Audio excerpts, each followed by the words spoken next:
I didn't know the night would change the way I saw myself until the front door closed behind him and a stranger's presence filled our living room like a held breath. Even now, when I think about it, I don't remember the first sound. I remember the feeling. The apartment had been full all evening.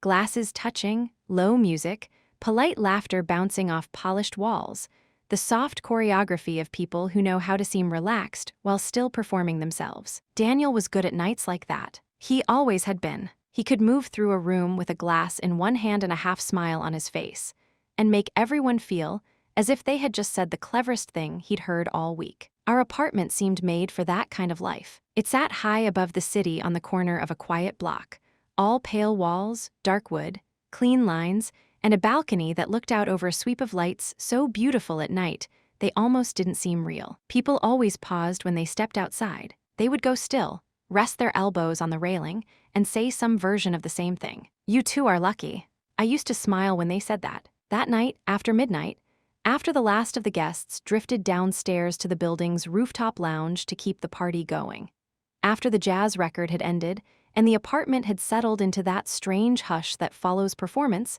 Adrian was still there. Daniel's friend, or not exactly his friend, more like one of those men who slip in and out of a couple's social orbit until they become part of the background before anyone realizes how much space they take up. He had known Daniel on and off for years through some chain of old business and old loyalty I never fully understood. He was the kind of man people noticed before they knew why they were noticing him. Not because he was loud. He had the opposite quality, a kind of stillness that made other people seem overexplained. He stood near the window with his jacket over one arm, the city reflecting faintly behind him. The apartment was dim, except for the lamp by the sofa and the spill of gold from the hallway. His tie was loosened. His sleeves were rolled back once. He looked like the sort of man who belonged in places where difficult conversations happened late. Daniel had gone to the kitchen to refill a glass of water. I was in the bedroom doorway, one hand still touching the frame, and for a second it was just me and Adrian and the quiet in between us. No one had said anything unforgivable yet. Nothing had happened that could not still be explained away. But the air had already changed. It felt crowded with something that had been trying to become visible for months, maybe longer. The truth is, before that night, my marriage had not felt unhappy. That would be easier to explain if it had. People understand anger. They understand slammed doors, cold wars, tears in parked cars, missing rings left too deliberately on bathroom counters. Those things make betrayal legible. They give it a shape. What Daniel and I had instead was something gentler and more dangerous. We were polite, careful, predictable. 3 years into our marriage, we had built a life that looked complete from the outside. There were dinner parties and hand-thrown ceramic bowls and Sunday morning coffee on the balcony. There were linen napkins folded into drawers by color, playlists for rainy evenings, texts about good olive oil, jokes that only worked because we had said them often enough to turn them into furniture. Daniel was thoughtful in all the ways people admire. He remembered birthdays. He booked reservations before places became impossible to get into. He noticed when I was tired and left tea by my side of the bed without saying anything sentimental about it. There was love in our marriage. I want to say that clearly, because what happened next only makes sense if there was. But love had gone quiet. It had learned how to whisper instead of shout. It had become orderly, efficient. It lived in grocery lists and calendar reminders, and the clean click of Daniel loading the dishwasher exactly the way he liked it. We did not fight much, because we did not reach each other in the right places often enough to provoke true damage. We moved around each other skillfully, beautifully even. And somewhere inside that beautiful skill, I had started disappearing. Before Daniel, before the apartment and the married dinners and the lovely, measured life, I had painted every day. Not as a hobby, not as a charming detail, as a way of existing. I had a studio then, not grand, not romantic, but mine. Paint under my nails, music too loud, windows open, hours lost without apology. My body belonged to impulse, curiosity, failure, color. I made things because I needed to, and the need itself felt clean. Then life changed the way it always does, gradually enough that surrender can disguise itself as maturity. The studio went first, then the afternoons, then the version of myself who believed wanting something badly was reason enough to protect it. I told myself I was growing up, being practical, making room for a marriage, for social obligations, for the shape of the life Daniel and I were building. What I did not admit, even to myself, was that each small compromise taught me how to shrink elegantly. By the time I was 33, I had become very good at being pleasant in rooms that would have terrified the younger version of me. I knew how to host, how to laugh at the right places, how to wear silk and stand near candlelight and give people the impression of a woman fully at home in her life. But inside me, there was a low, private ache I did not know how to name without sounding ungrateful. I missed being seen in a way that had nothing to do with being admired. I missed feeling alive before I had proof I deserved to. Daniel noticed more than I gave him credit for. I see that now. The first signs were so subtle, I mistook them for late-night melancholy. We would be in bed, the room dark except for the thin band of city light sneaking past the curtains, and he would ask things that didn't fit the hour. Do you still feel like yourself? Do you miss painting? Do you ever think we've gotten too good at being comfortable? Sometimes he would ask me about Adrian, in a tone that tried to sound casual and failed. Do you like talking to him? I would laugh and say he was interesting, which was true. Do you think he sees more than he says? That question stayed with me longer than it should have. At parties, Daniel had started watching me in an unfamiliar way. Not suspiciously, not possessively. It was stranger than that, as though he were not simply looking at me, but waiting for something to reveal itself through me. And there were moments, small, easy to dismiss moments, when he made comments that sat wrong in my chest. Some men like seeing their wives admired, he said once while drying a wineglass, not looking at me. It reminds them they haven't fallen asleep inside their own lives. I remember turning toward him then, a dish towel in my hand, unsure if he was joking. Were you admiring me in theory? I asked. He smiled in that unreadable way of his. I'm saying people are more complicated than they pretend to be. Then he changed the subject. I should have understood then that Daniel was not drifting blindly toward the edge of our marriage. He was standing there already, studying it. Adrian entered our life by inches, first at dinners, then at gallery openings, then at the apartment in the easy, unthreatening way friends become familiar enough not to need explanation. He was French by birth, though time in too many cities had blurred the sharpness out of his accent. He had the sort of face that made people project secrets onto him. Strong mouth, tired eyes, hair that never seemed intentionally arranged, and somehow always looked intentional. He listened with his whole body, which is more seductive than flirtation and far rarer. The first time I felt the shift between us, Daniel was right there. It was nothing, less than nothing. I had spilled a little wine on the kitchen counter while reaching for a second bottle, and Adrian handed me a cloth before I asked. Our fingers touched for a second too long. That was all. But when I looked up, Daniel was in the doorway watching us. Not angry, not amused, not even surprised, simply attentive. And that look did something dangerous inside me. Not because I wanted to betray him, because I suddenly felt visible to both men at once. And I could not remember the last time I had felt visible to anyone without first making myself smaller. After that, I started noticing everything. How Adrian stood a little too close when speaking quietly. How his eyes would find mine across a room and hold there half a second past politeness. How Daniel never interrupted those moments. Once, during a dinner party much like the one that would later undo us, I laughed at something Adrian said and put my hand briefly against his sleeve without thinking. Daniel saw it. I know he saw it. His gaze moved there and then to my face. He said nothing. That silence was not passive. I know that now.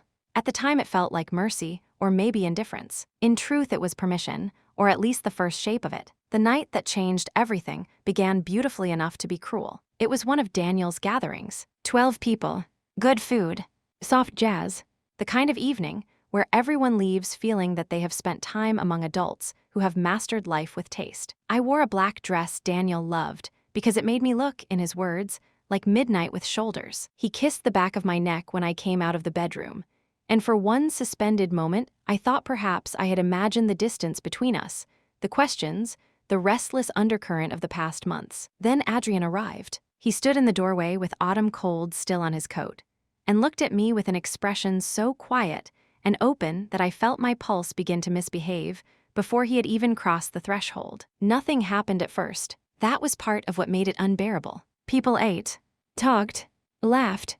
The record changed. I refreshed candles. Someone opened another bottle of wine. Daniel moved through the room with easy precision, and every so often I would find his eyes on me, Not clinging, not suspicious, just present. Adrian sat beside me on the sofa later in the evening, when the party thinned into smaller conversations. Our knees almost touched. He asked if I was still painting. The question startled me enough that I laughed. "No one asks me that anymore," I said. "That's not an answer." I turned toward him. "No," I said after a moment. "Not really."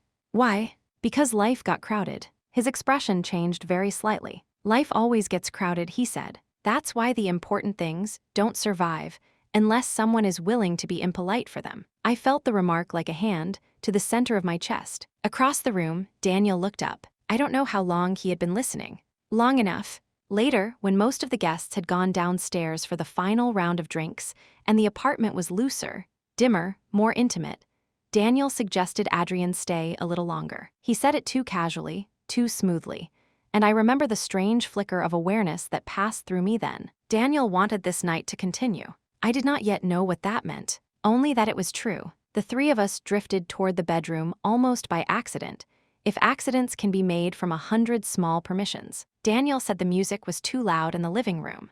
Adrian laughed.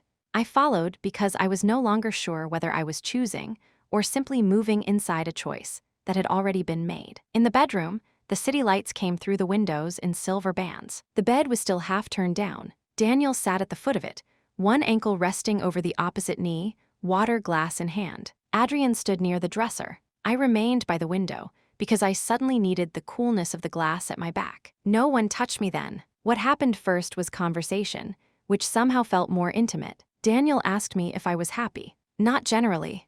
Not as a moral category. Now, in this room, I remember staring at him, wondering why his voice sounded so steady when mine had already gone untrustworthy. "Why are you asking me that?" I said. "Because I want you to answer," he said. I looked from my husband to the other man in our bedroom and felt the world tilt a degree further off center. Adrian should have left then. I thought he would. In any sane version of the night, he would have apologized, smiled, taken his coat, and turned all of us back into decent people by force. But he didn't move. Instead, he said softly, almost to Daniel as much as to me, "I can go if that's what she wants." The way he said she made me feel suddenly, and sharply, that the room had been arranged around my answer. Daniel's gaze never left mine. "Do you want him to go?" It would be comforting to tell you I said yes, that I chose safety immediately and cleanly, and all the damage came after. But that is not what happened. What happened is that I stood there with my heart pounding so hard I could feel it in my throat. And for the first time in years, I felt fully, dangerously awake. Guilty, frightened, desired, not by one man or the other exactly, but by the fact of my own wanting. I had spent so long being careful that the possibility of not being careful felt almost holy. "No," I whispered. The word landed and stayed. After that, the room changed beyond retrieval. Adrian crossed to me slowly enough that I could have stopped him at any point. "That matters. I need it to matter." His hand lifted, hesitated near my face, and only touched me when I didn't move away. Nothing explicit happened then, nothing that would shock the world. But to me, it felt seismic. The simple intimacy of being looked at without being managed, without being asked to stay calm, stay polished, stay sensible. He touched the side of my neck with the back of his fingers, as though checking whether I was real. I turned my head and closed my eyes for a second. When I opened them, Daniel was still watching. That was the moment guilt should have stopped me. Instead, it was part of the force pulling me forward. Because Daniel did not look broken. He looked exposed, raw in a way I had never seen him, as if something he had hidden even from himself was finally standing in the room with us. My pulse roared in my ears. Adrian leaned in, close enough that his breath touched my cheek, and I could still hear Daniel behind him, still hear the city, still hear the party downstairs bleeding faintly upward through the vents. The world had not ended. That was part of the madness. Ordinary life continued around the edge of what we were doing. I let the boundary blur. That is the cleanest way I know to say it. I let the moment go further than a married woman should let it go. I let myself be held in a way that made the old, buried, hungering part of me rise so quickly it felt like waking from underwater. My back found the window. My hands lost their certainty. Somewhere in the room, Daniel put his glass down. And then, through the confusion and heat of it, he spoke. "Don't look away from me." The sentence cut through everything. I turned toward him. He was no longer at the foot of the bed. He had come closer without my noticing, close enough now that I could see the strain in his face, the cost of whatever truth he was allowing to exist between us. No matter what happens, he said quietly, keep your eyes on me. If I had doubted then that this was accidental, that doubt ended in that sentence. I pulled back just enough to breathe. Daniel, he shook his head once, not harshly. Please, he said. Don't turn me into a liar now. I stared at him. The words made no sense at first. Then too much sense. He had known, or wanted, or feared, some unbearable combination of all three. The room suddenly felt too small to hold what was happening. I stepped away from the window and from Adrian both, one hand to my chest, trying to gather myself back into shape. What is this? I asked.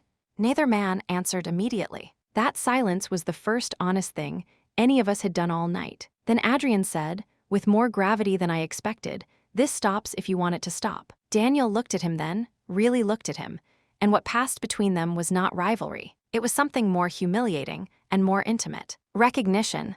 As though each man had known, he was walking toward a line and was finally seeing where the other stood relative to it. I couldn't stay in that room another second. I left them and went into the bathroom, locking the door behind me harder than I meant to. Steam still lingered from showers taken earlier by guests getting ready. The mirror was half fogged. The air smelled faintly of eucalyptus and soap, and expensive candle wax burned almost to the end. I gripped the sink with both hands and stared at myself. My lipstick was smudged at one corner. My hair had come loose. My eyes looked brighter than they had in months, and that fact filled me with a shame so sharp it almost made me sick. A soft knock came at the door. Then Daniel's voice. Open it.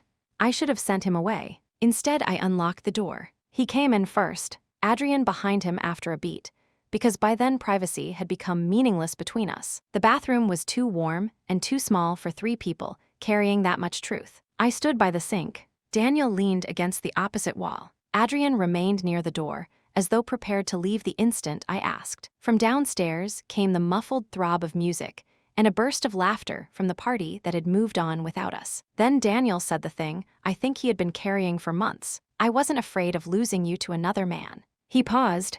I was afraid we had stopped being honest about who we are. I felt my breath catch. He went on carefully, as if saying the words too quickly would deform them. I saw the way you looked at him. Not once.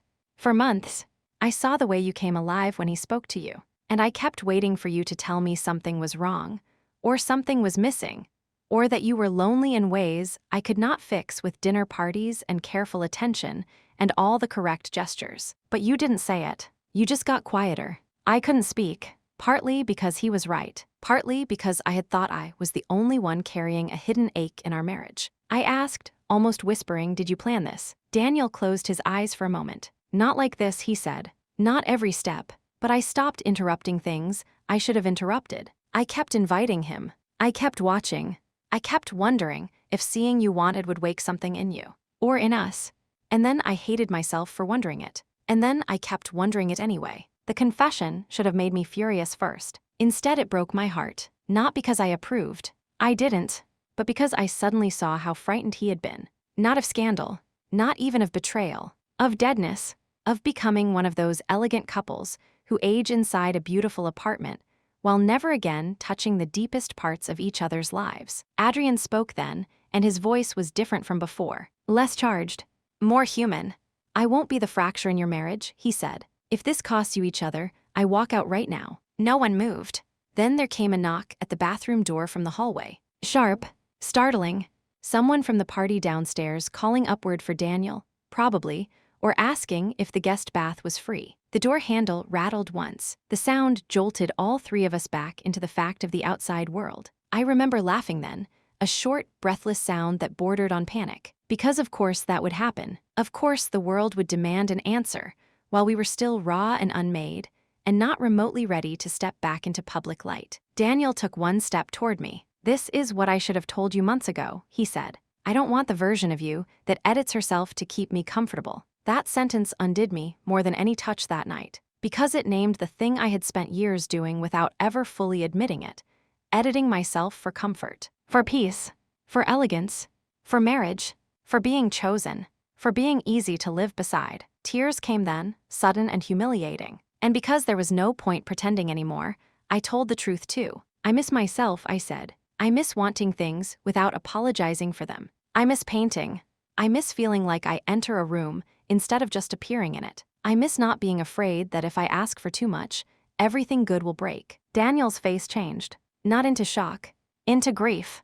Why didn't you tell me? Because I thought being a good wife meant being grateful, I said. And because once you start shrinking, it gets embarrassing to admit how small you've become. Adrian looked away then, giving us the dignity of a partial privacy we had already lost. Daniel reached for my hand. I let him take it. Not tonight, I said. Not like this. Not in secret, and not because the room got too hot and the line got blurry and all three of us stopped pretending. If anything happens after tonight, it happens in honesty, on purpose, with both of us awake inside it. A strange peace moved through Daniel's face then. Not relief exactly, more like the release that comes when the worst truth in the room has finally been named, and somehow the ceiling still holds. I know, he said.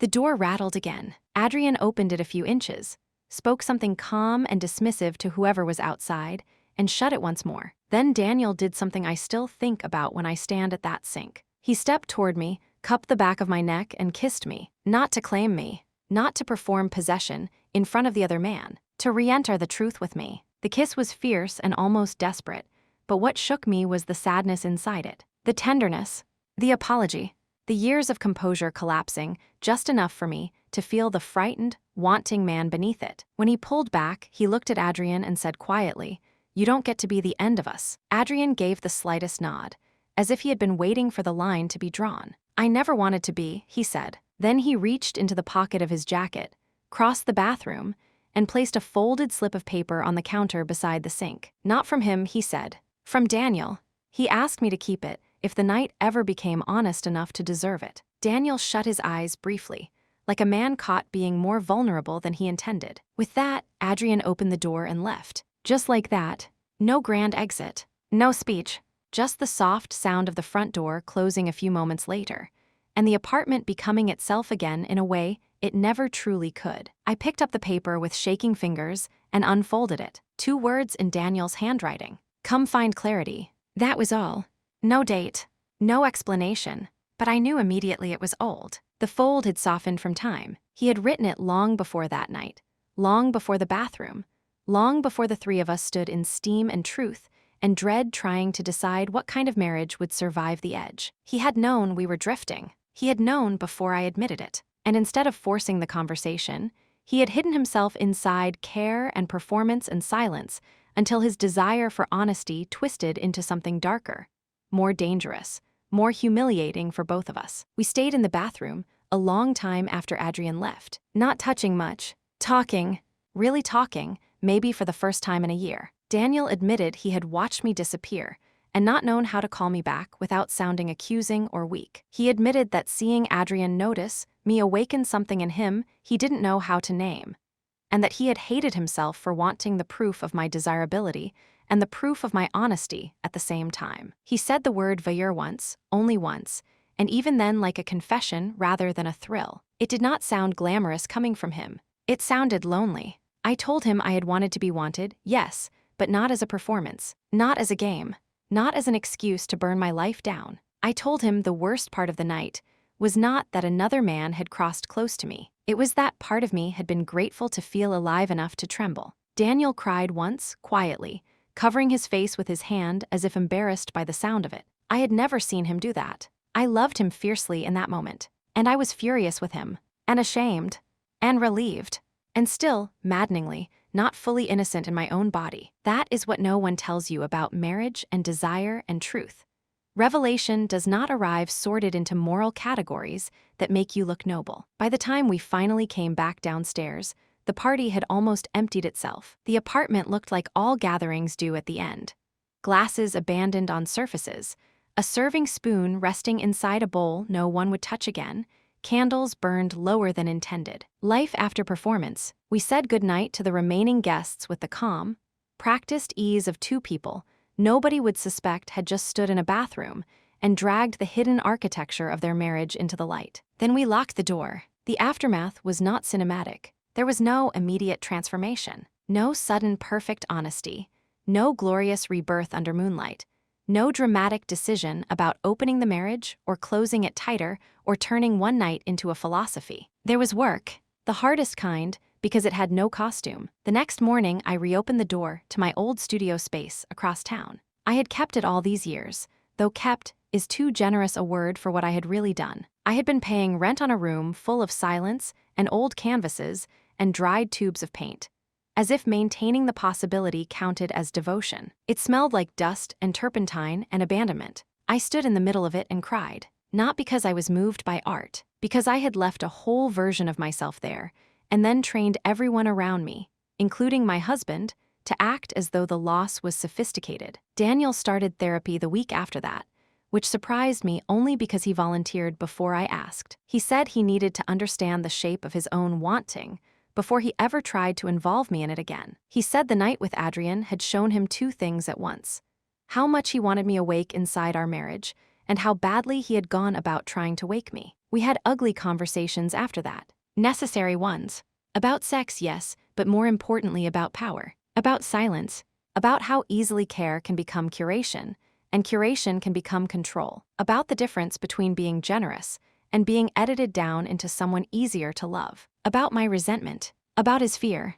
About how often we had both mistaken good manners for intimacy. Adrian never came back to the apartment. He sent one message to Daniel a week later, nothing dramatic. Glad you told the truth. Take care of her honestly. Then he disappeared back into whatever life had formed him before he wandered through hours, like a match dragged too close to dry paper. For a while, I hated him a little for how easily he returned to distance, while Daniel and I were left standing in the burn marks. Later, I understood that his leaving was the cleanest thing any of us had done. Months passed.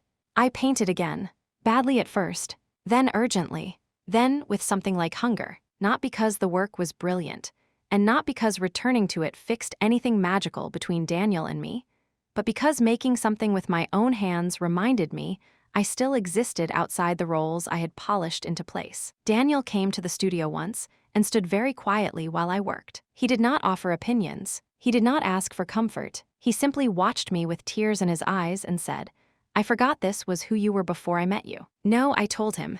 You didn't forget. I helped you forget. That was one of the hardest truths of all. I had participated in my own erasure. Not all of it. Not the whole system, but enough that reclaiming myself required more than blaming him. Love does not survive on blame any better than it survives on silence. What it can sometimes survive, if both people are brave enough and lucky enough and ashamed enough in the right ways, is exposure. Not just bodies, selves. Daniel and I were never the same after that night. Thank God. A marriage that survives a threshold like that should not remain unchanged. If it does, then nothing true happened inside it. What changed between us was not that we became reckless. We didn't. It was that we stopped pretending our safest selves were our truest selves. We began saying difficult things sooner. He stopped dressing his fear up as composure. I stopped offering gratitude in place of desire. We learned that comfort is not always kindness, and that being chosen again means much more when both people finally arrive unedited. Sometimes, late at night, I still think about the bathroom, the steam on the mirror, the knock at the door, Adrian's hand on the knob, Daniel's voice telling me not to look away, the folded note on the counter, the feeling that one wrong sentence could have broken everything, and one honest one might yet save it. People love to imagine that the climax of a story like this is the moment a line is crossed. It is. The real climax is the moment someone tells the truth before it is flattering. Mine came in a steam-filled bathroom over the muffled pulse of music from downstairs, when I realized I was not choosing between two men at all. I was choosing whether to go back to sleep inside my own life. I didn't. That is the version of the story I can live with now. Not that another man wanted me. Not that my husband watched. Not even that all three of us stood at the edge of something we would have condemned in cleaner language a year earlier. The version I can live with is this. My marriage had become a beautiful room with no open windows. And for one terrifying night, all the hidden air rushed in at once. The last image I carry is not of the bathroom. It is later. Much later. Daniel and I standing side by side on the balcony after midnight. The city spread below us in trembling gold and white. No music. No guests. No third person. Just the sound of traffic far beneath us and the wind lifting the hair at the back of my neck. We were not healed. I want to be careful with that word. We were uncertain, exposed, a little afraid of ourselves and each other in new ways. But for the first time in a long time, we were not pretending to be fine. Daniel reached for my hand. I let him take it. And there, above the city, with all that light below us and all that difficult honesty still fresh between us, I understood something I had been too careful to learn sooner. Love does not survive by avoiding temptation. It survives, if it survives at all, by telling the truth before politeness kills it. We stood there for a long time without speaking, side by side, exposed, uncertain, very much alive.